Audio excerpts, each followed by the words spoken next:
ಟುವಿ ಹಕ್ಕಿ. ಇದನ್ನು ಇಂಗ್ಲಿಷ್ನಲ್ಲಿ ಆಶಿ ಪ್ರಿನಿಯಾ ಎಂದು ಕರೆಯುತ್ತಾರೆ. ಗಾತ್ರದಲ್ಲಿ ಗುಬ್ಬಿಗೆ ಸಮನಾದ ಈ ಹಕ್ಕಿಯ ಮೇಲಿನ ಮೈ ಬೂದು ಮಿಶ್ರಿತ ಸ್ಲೇಟ್ ಬಣ್ಣದ್ದಾಗಿರುತ್ತದೆ ಹಾಗೂ ಕೆಳಮೈ ಕಂದು ಮಿಶ್ರಿತ ಬಿಳಿ ಬಣ್ಣದ್ದಾಗಿರುತ್ತದೆ. ಸಾಧಾರಣವಾಗಿ ಮೇಲೆದ್ದಿರುವ ಬಾಲ, ಅದರ ತುದಿಗಳು ಕರಿ ಬಿಳಿ ಪಟ್ಟಿಗಳನ್ನು ಹೊಂದಿರುತ್ತದೆ. ಗಂಡು ಹೆಣ್ಣುಗಳೆರಡೂ ನೋಡಲು ಸಮ. ಚಳಿಗಾಲದಲ್ಲಿ ಇದರ ಸ್ಲೇಟ್ ಬಣ್ಣ ಸ್ವಲ್ಪ ಕಮ್ಮಿಯಾಗಿದ್ದು ಕಂದು ಬಣ್ಣ ಹೆಚ್ಚಿರುತ್ತದೆ. ಈ ಹಕ್ಕಿಯನ್ನು ಇಡೀ ಭಾರತ ಹಿಮಾಲಯದಲ್ಲಿ 1500 ಮೀಟರ್ವರೆಗೆ ಹಾಗೂ ಪಾಕಿಸ್ತಾನ, ಶ್ರೀಲಂಕಾ ಮತ್ತು ಬಾಂಗ್ಲಾದೇಶಗಳಲ್ಲಿಯೂ ಕೂಡ ಕಾಣಬಹುದು.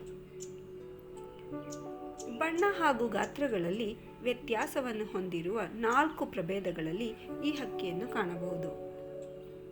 ಇದರ ಅಭ್ಯಾಸಗಳೆಂದರೆ ಒಂಟಿಯಾಗಿ ಅಥವಾ ಜೋಡಿಯಾಗಿ ತೋಟಗಳ ಬೇಲಿಗಳಲ್ಲಿ, ಚೆನ್ನಾಗಿ ನೀರಿರುವ ಗಿಡಗಳಲ್ಲಿ, ಕೆರೆಗಳಂಚಿನ ರೀಡ್ ಹುಲ್ಲುಗಳ ಮೇಲೆ, ಕಾಲುವೆಗಳ ಅಂಚಿನ ಗಿಡಗಳಲ್ಲಿ, ಪೊದೆಗಳ ಮಧ್ಯೆ ನಿಶ್ಶಬ್ದವಾಗಿ ಬಾಲವನ್ನು ಕೆಳಕ್ಕೂ ಮೇಲಕ್ಕೂ ಆಡಿಸುತ್ತಾ ತೀಕ್ಷ್ಣವಾಗಿ ಟೀ ಟೀ ಟೀ ಎಂದು ಕೂಗುತ್ತಾ ಹುಳುಗಳಿಗಾಗಿ ಹುಡುಕುತ್ತಿರುವುದನ್ನು ಸಾಮಾನ್ಯವಾಗಿ ಕಾಣಬಹುದು. ಮರಿ ಮಾಡುವ ಸಂದರ್ಭದಲ್ಲಿ ಗಂಡುಗಳು ತೆರೆದ ಕಡ್ಡಿಗಳ ಮೇಲೆ ಕುಳಿತು ಉತ್ತೇಜಿತವಾಗಿ ನಿನಾದ ಮಾಡುತ್ತದೆ.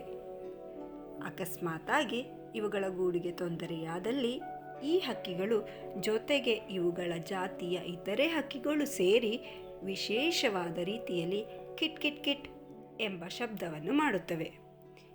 ಇವುಗಳ ಆಹಾರ ಕ್ರಿಮಿಕೀಟಗಳು. ಮಾರ್ಚ್ನಿಂದ ಸೆಪ್ಟೆಂಬರ್ ಮಧ್ಯೆ ಇವು ಮರಿ ಮಾಡುತ್ತವೆ. ಗೂಡನ್ನು ತೆಳುವಾದ ಬೇರುಗಳಿಂದ ಗೋಳಾಕಾರವಾಗಿ ಹೆಣೆದು ಜೇಡರ ಬಲೆಗಳಿಂದ ಎಲೆಗಳಿಗೆ ಜೋಡಿಸಿ ಕಟ್ಟುತ್ತವೆ.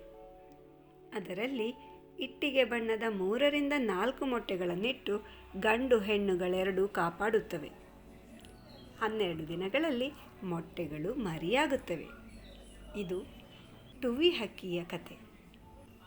ಇನ್ನಷ್ಟು ಕತೆಗಳಿಗಾಗಿ ಕಾಯುತ್ತಿರಿ.